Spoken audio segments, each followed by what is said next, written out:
સૌ દર્શકોનું દીપક ફાઉન્ડેશનમાં મહિલા કિસાન સશક્તિકરણ પરિયોજનામાં હાર્દિક સ્વાગત છે।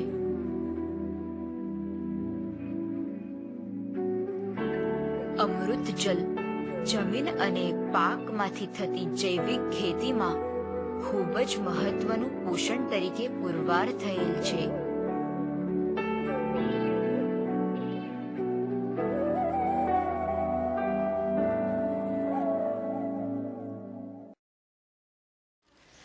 મારે સર્વે ભાઈઓ બહેનોને નમસ્કાર। મારું નામ છે રાઠવા તારાબેન રામદાસભાઈ, ગામ ખેરકા, તાલુકો કવાંટ, જિલ્લો છોટાઉદેપુર। હું મહિલા કિસાન સશક્તિકરણ પરિયોજનામાં જોડાઈ છું અને દીપક ફાઉન્ડેશનમાંથી અમને તાલીમ આપવામાં આવી છે અમૃત જળ બનાવવા માટે, અને અમૃત જળના ફાયદા વિશે અમને તાલીમ મળી છે અને તે બનાવીને અમે અમારા ખેતરમાં ઉપયોગમાં લઈએ છીએ। તો અમે કેવી રીતે બનાવીએ છીએ તે વિશે તમને માહિતી આપું।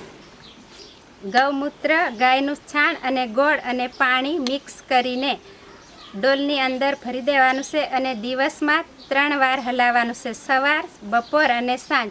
2 દિવસ રાખીને ત્રીજા દિવસે 100 લીટર પાણીમાં મિક્સ કરવાનું છે। મિક્સ કરીને પાણી છોડવાનું હોય એની આગળ ચાસમાં છોડવાનું છે। ચાસમાં એ અમૃત જળ છોડ્યા પછી પાછળથી પાણી છોડવાનું છે।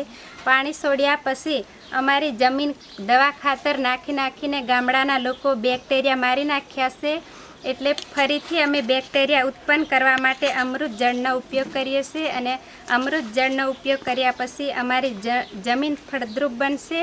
ફળદ્રુપ બન્યા પછી અમારો છોડ મજબૂત થશે અને છોડનો વિકાસ થશે। પછી અમારે માવજત પ્રમાણે અમારા છોડ પર કોઈ પણ લાગ વધારે આવશે અને અમારા પાકમાં વધારો થશે।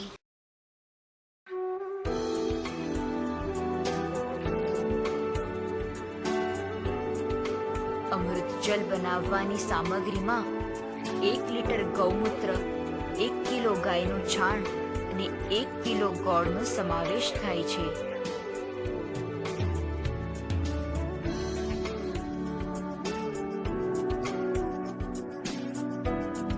એક વાસણમાં ગૌમૂત્ર, ગોળ અને ગાયનું છાણનું મિશ્રણ બનાવવામાં આવે છે।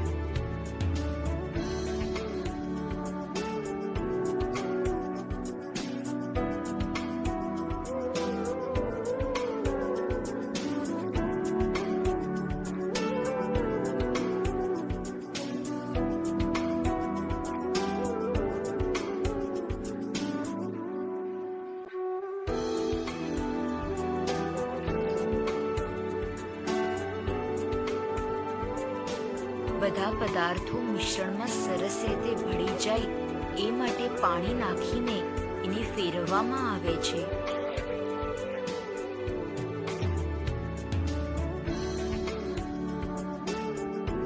બે દિવસ પછી આ અમૃત જલને પાકમાં પાણી છોડતા પહેલા ચાશમાં છોડવાથી ધરતીની ફળદ્રુપતા વધી જાય છે।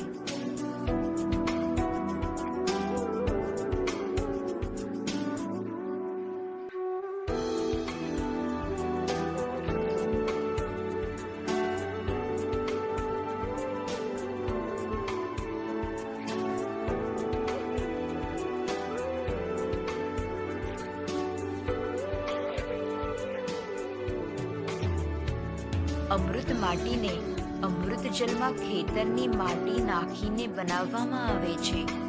આ માટીનો ખાતરની જેમ ઉપયોગ કરવાથી જમીનમાં પાક માટેના પોષક તત્વોમાં વધારો થાય છે।